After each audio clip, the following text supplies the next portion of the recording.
وإذ قال لقمان لابنه وهو يعظه يا بني لا تشرك بالله إن الشرك لظلم عظيم ووصينا الإنسان بوالديه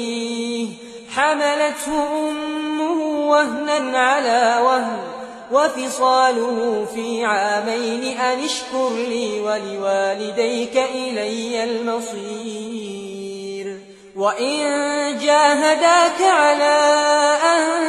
تشرك بي ما ليس لك به علم فلا تطعهما وصاحبهما في الدنيا معروفا واتبع سبيل من أناب إلي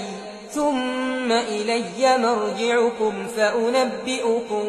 بما كنتم تعملون